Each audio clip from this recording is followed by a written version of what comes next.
ഖത്തറും ഇന്ത്യയും തമ്മിലുള്ള സ്വതന്ത്ര വ്യാപാര കരാർ യാഥാർത്ഥ്യത്തിലേക്ക് അടുത്ത മാസം ആദ്യം ഇത് സംബന്ധിച്ച അന്തിമ ചർച്ചകൾ നടക്കുമെന്നാണ് റിപ്പോർട്ടുകൾ. വിപണിയുടെയും അവസരങ്ങളുടെയും പുതിയ വാതിൽ തുറക്കുന്നതാകും ഈ കരാർ. US ഏർപ്പെടുത്തിയ അധിക തീരുവയുടെ ആഘാതം കുറയ്ക്കുന്നതിന്റെ ഭാഗമായാണ് ഖത്തർ അടക്കമുള്ള അറബ് രാഷ്ട്രങ്ങളുമായി ഇന്ത്യ വ്യാപാര കരാറിന് ശ്രമം നടത്തുന്നത്. കരാറുമായി ബന്ധപ്പെട്ട ചട്ടക്കൂടുകൾക്ക് അവസാന രൂപം നൽകുന്നതിനായി കേന്ദ്ര വാണിജ്യമന്ത്രി പീയൂഷ് ഗോയൽ ഒക്ടോബർ ആദ്യവാരം ദോഹയിലെത്തും. ഇന്ത്യൻ ഗവൺമെന്റ് വൃത്തങ്ങളെ ഉദ്ധരിച്ച് അന്താരാഷ്ട്ര മാധ്യമമായ റോയിട്ടേഴ്സ് ആണ് വാർത്ത റിപ്പോർട്ട് ചെയ്തത്.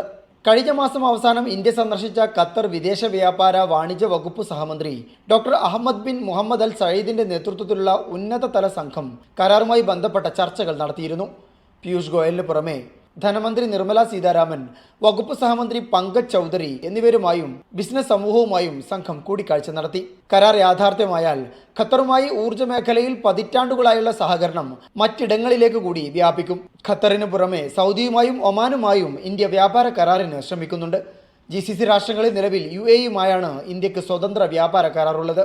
അടുത്ത 5 വർഷത്തിനുള്ളിൽ ഉഭയകക്ഷി വ്യാപാരം $28 ബില്യൺ എത്തിക്കാനാണ് ഇന്ത്യയും ഖത്തറും ലക്ഷ്യമിടുന്നത്. നിലവിൽ ഇത് $13.2 ബില്യൺ. ഖത്തർ അമീർ ഷെയ്ഖ് തമീം ബിൻ ഹമദ് അൽഥാനിയും ഇന്ത്യൻ പ്രധാനമന്ത്രി നരേന്ദ്രമോദിയും കഴിഞ്ഞ ഫെബ്രുവരിയിൽ നടത്തിയ കൂടിക്കാഴ്ചയിലാണ് ഇതു സംബന്ധിച്ച് ധാരണയായിരുന്നത്. Media 1 Doha.